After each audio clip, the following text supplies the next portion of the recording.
Hi. So yes, it is obvious I don't support Project Veritas anymore.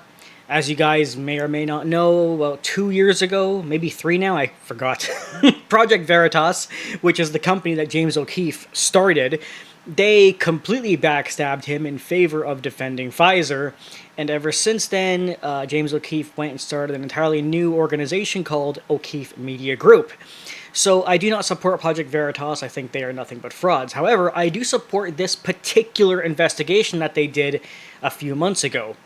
It is proving what we already know and have been seeing for several years now. Now, for those of us who actually do pay attention, we know that all of the gender transition stuff is in fact being forced. It's being taught in school, it's being pushed, it's being brought onto very young children in multiple different forms. I've already made videos like pedophilia is becoming normalized, go watch that video, or transgender ideas are being pushed on 5-year-olds, you can go watch that video, and I made a few others too, check them out.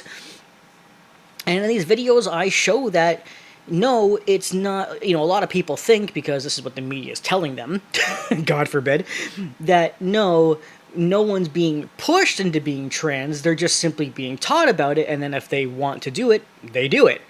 When in reality, we know it's the total opposite. Number one, they're being taught at young ages because young age children are more impressionable. The whole purpose of teaching a 5-year-old is not just education, it's because they're trying to actively push them into it. If it was just education, then 5 years old is much too young. The only reason you'd want to teach a 5-year-old is if you want to influence a 5-year-old, not just simply education. Another reason is because we see that trans regret is at 86%. Now keep in mind, that stat is from 2023, and it's way higher now. We're actually seeing in the last year, since 2024, a year after that study was done, we are seeing an influx. We're talking like a fucking avalanche of stories of people saying that they transition and they regret it now, they destroy their bodies, doing interviews, going back to the surgeons and trying to see if they can reverse it. People saying, I only did it because I was influenced by my teachers or social media or my classmates or my parents, and now that I'm older and I understand, oh wait, it was just a phase or it was just a trend, I don't actually feel this way, I don't really have gender dysphoria, and so forth. Regret was at 86% 3 years ago. I imagine now we're pushing over 90. So, yeah. Anyway, Project Veritas did this study exposing that what we've known all along is in fact the truth. Big shocker. Check this out.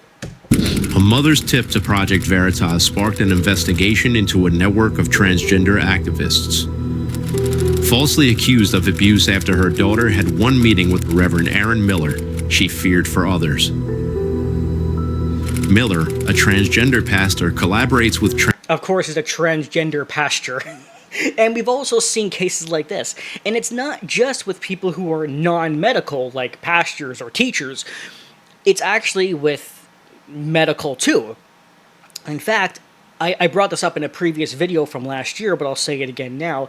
Blair White even did an interview with a girl who regretted her transition, and in the interview, the girl straight up said, I had one appointment with my doctor, and he immediately put me on hormone replacements. One appointment. And the doctor just said, well, I guess you're trans, here you go. So it's kind of ironic that a pastor also met with this person one time and said, oh, well, you must be trans. You gotta understand, this entire thing is, much like a lot of things, it's constructed this way. It's not that it's just this one doctor or this one pastor or this one teacher. No, this is actually how it's constructed. They are told to do this. It's the way it's built in to the modern society. It's built into the woke SJW culture. And the reason why they're doing it, as I said in my Truth About Pride Month video, or it might be my Truth About Transgender Regret, I forget. Go watch both of them. But I said in one of those videos that the pharmaceutical industry makes over $138,000 per trans operation, and that's the actual reason why they're pushing it so hard. Well, Also because of manipulation and stuff, but primarily because they pull in a lot of money. Transgender life coach Tony Ferraiolo to advocate for transgender youth in Connecticut. Through a series of meetings with the pair, Project Veritas probes how far some activists may go to promote transgender transitions for children without parental consent. And this is true too. They are doing it without parental consent. Much like how it's being done at school, a lot of the trans teachers who are teaching this have actually been caught on hidden camera, both by Project Veritas and even the newer O'Keefe Media Group and other forms too. It's not just James O'Keefe doing this. They have been caught on hidden interviews and recordings, straight up saying, "Oh, I do this intentionally without the parent knowing so that I can have higher influence on the kids." These people are sick. They've admitted to it themselves. Between me and you, this is not being recorded. I can't know that they don't know. You know what I'm saying? Wink, wink. I don't know how many people we should share that the parents don't know. Do you have a binder? I think it should be shared to every parent. Do you bind your chest? Because we give away free binders. They're supposed to be for 18 plus, because legally that's what we have to do. Legally, you're supposed to be an adult. But the problem is, if you are an adult, you might have the brain capacity to say no. So we're going to start you at like 9, if that's okay? But we can always like give one to Reverend Miller. Whatever he does with it is none of my business, you know what I'm saying? Well, isn't that telling? So it's a confession, guys? Alright, it confesses the chest. Because it's a binder. I mean, it'd be one thing if we were talking puberty blockers, which I hope we will be. He needs to He hopes they'll be talking about puberty blockers. Cool. move forward with this transition. I'm here now in your life to protect you and to help you move forward. Okay? Trust me. I've helped thousands of kids. I've helped thousands of kids. So, you know what? For those of you who are dumb enough to say, "Oh, well, it's just this one time," or this one person doing it, okay. Now, that's not actually true. But even if it was, this one guy did it to thousands of kids. Justin was assigned female at birth, but Justin wants to be referred to as a male. Mm-hmm. I was thinking that you would be the perfect person to talk to about this. I identify as a boy, wanted to be a boy. That's how I feel inside. But my parents, they don't support me. And So, for those of you who are dumb as shit and are gonna say, "Oh, well, Matt, this person actually does have gender dysphoria, and I thought you supported that." I do, but here's the thing: this Justin person may actually have gender dysphoria, and that's perfectly fine. But number one, there's the odd chance that they could just not fully understand themselves yet, even if they do feel this way currently. And again, they're 12 years old. Even if you do have gender dysphoria, which I don't think you can actually really diagnose it for sure at this age, but even if you can, it should still be banned until you're a minimum of 16 or 18 years old. And also, again, as far as we know, this Justin kid is just saying it. It's not an actual medical diagnosis. And to go even further, we've already seen that a lot of them are given the diagnosis after the first meeting without actually having it. They're just being given it like fucking confetti.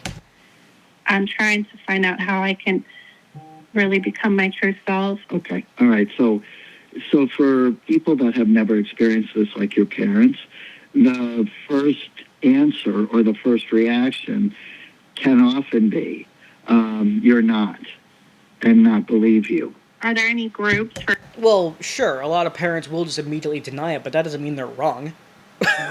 Like, what? You're both, like, you've got total opposites here. Either saying you definitely are not, or you definitely are. He's 12. kids that are kind of like secret? We have a circus program, but it's for kids. So it's like, I think, how old are you? 12. 12? Yeah. So that you're right in the perfect age. Thank you. He just straight up admits that this is not a rare thing. They have groups dedicated to that age group. I mean, what more do you want? So we They'll don't never tell know. anybody. No. Well, yes, they'll never know. We don't tell anybody where these are being held. This is so pedophilic. We're just gonna take you to a very secret place. We're gonna take you, 12-year-old, to a very secret place and not tell anybody, including your parents. You know, the stereotype about these trans people being pedos, you're not defeating that stereotype anytime soon. So at that moment, I started working with trans youth and their families. The first thing you would want are blockers, right? Puberty blockers. Yeah. And then eventually, would you want to be on testosterone?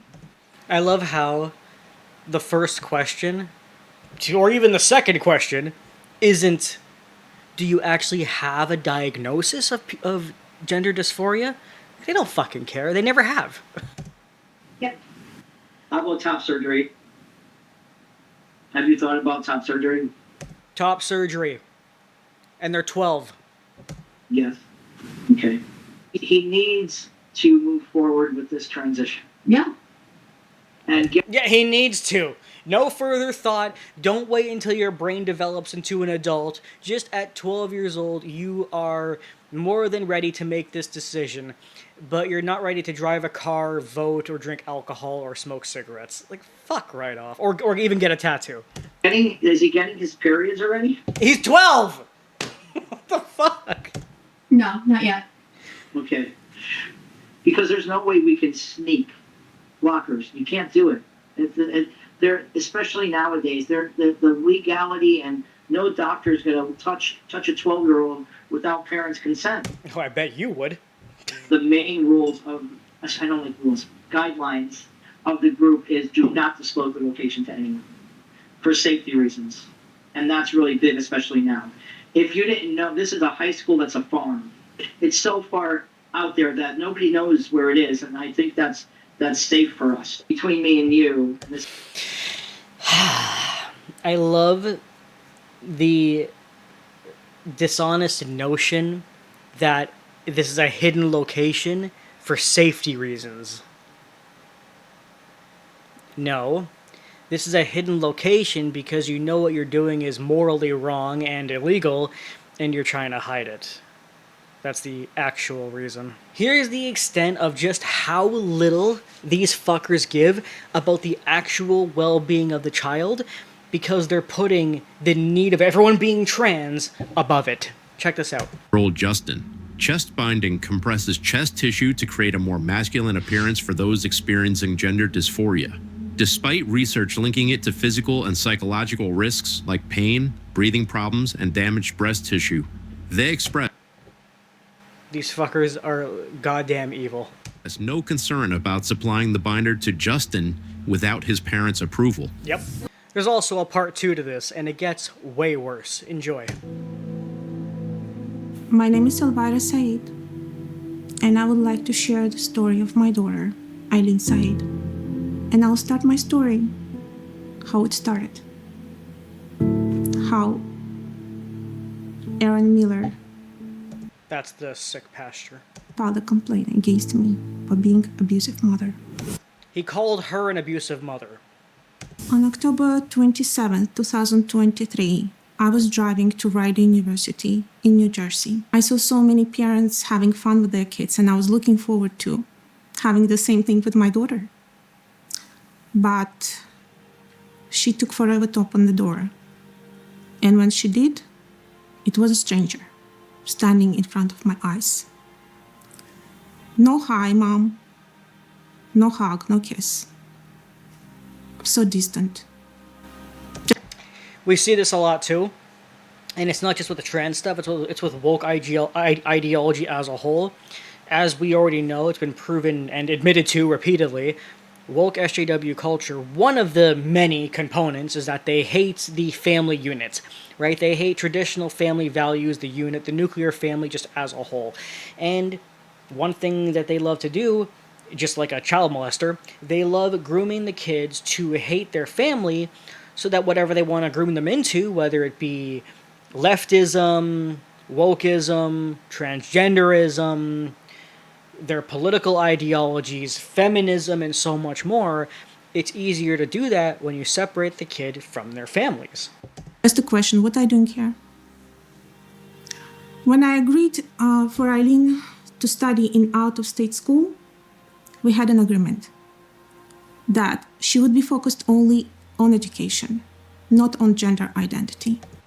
Unfortunately, this mother didn't understand that the modern school system is pretty much entirely gender identity. There's very little education left, and that's been the last 15 years or so. But what I saw on that day, it was a child fully consumed by gender ideology. Welcome to woke culture. Somebody introduced her to Reverend Aaron Miller, The a boogeyman. pastor from Metropolitan Community Church in Hartford.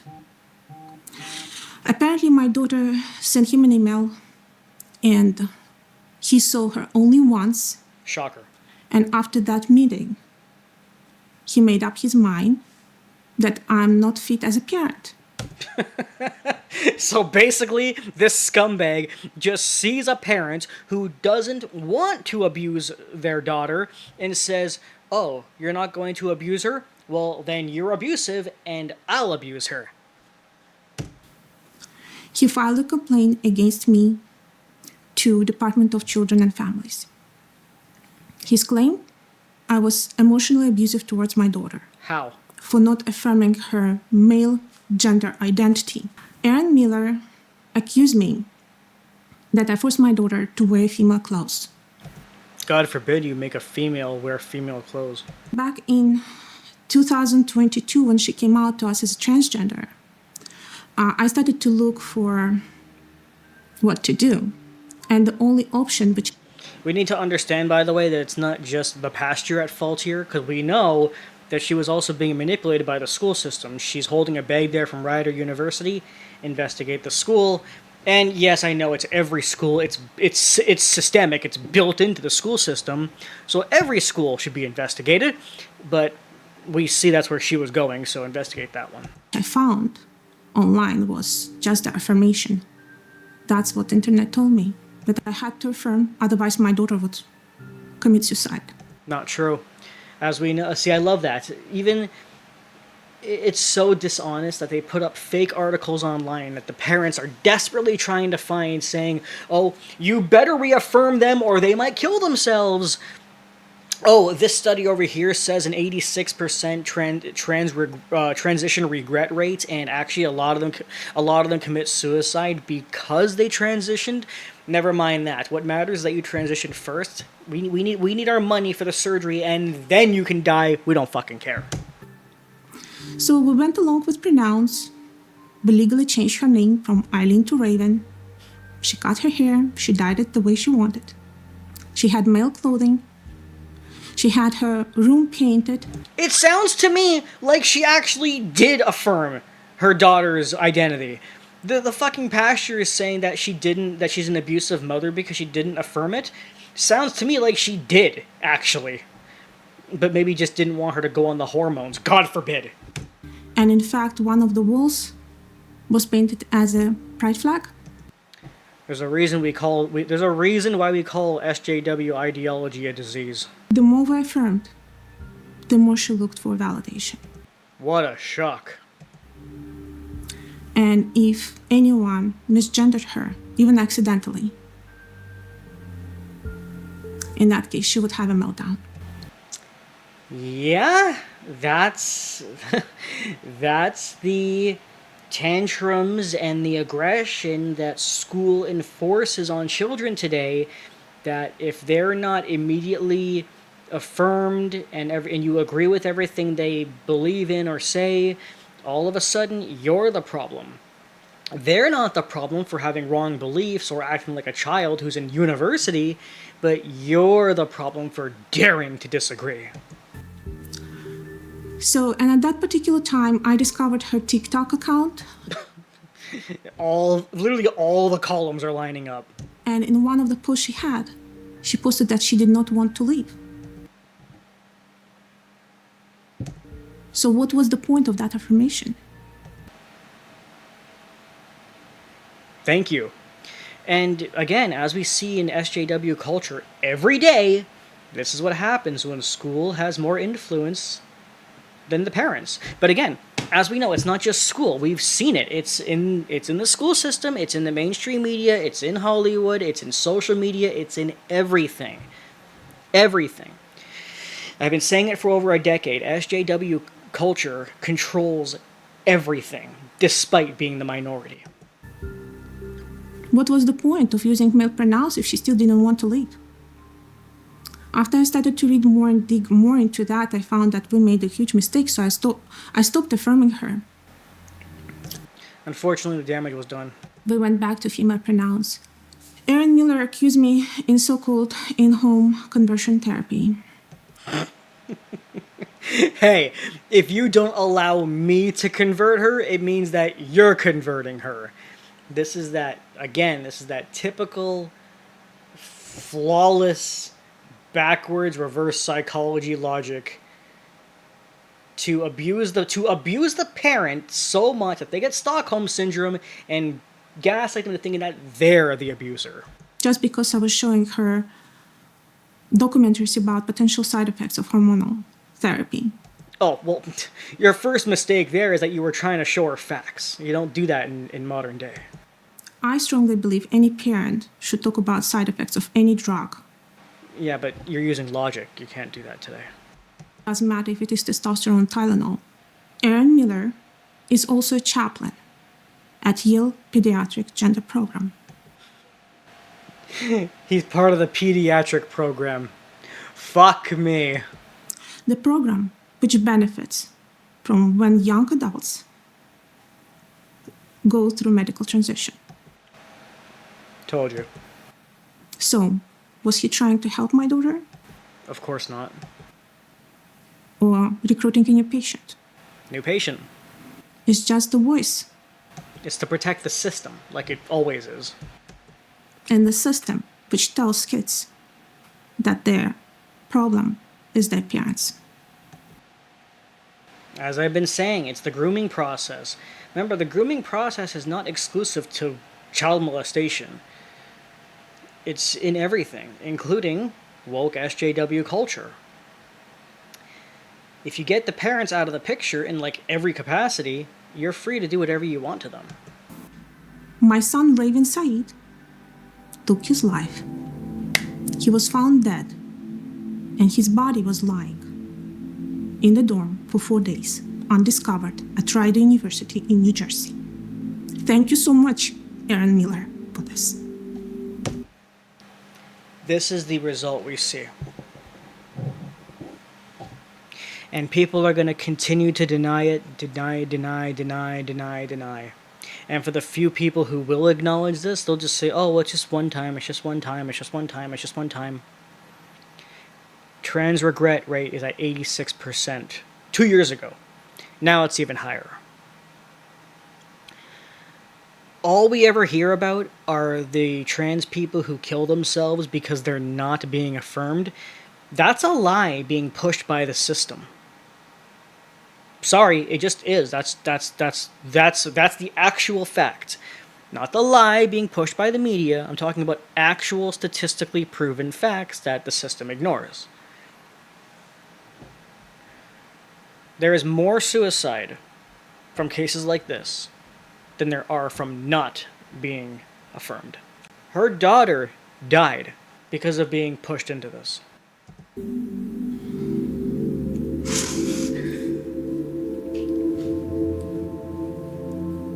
Erin Miller encouraged my daughter not to contact with me. I believe that by judging from the DCF papers I received. It looks like he affirmed her that she could have free food and board at college and eventually get gender-affirming care, including hormones, mastectomy, and all paid by taxpayers. That's the other thing, too. The taxpayers are the ones who have to suffer by paying for this constant garbage. I just want to say, if it was not Pastor Miller, if he did not put the wedge between me and my daughter was still alive. She would And so would many other children who are forced into this. be still alive. And he did not just file the claim against me. He destroyed the lifeline. He destroyed the family. And I'll never forget it. As stated and repeatedly proven, woke SJW culture and everything it encapsulates, feminism, transgenderism, racism, sexism, and everything else, is nothing more than a disease, and a deadly one at that. And that's why I make these videos. Rest in peace, Saeed. Bye.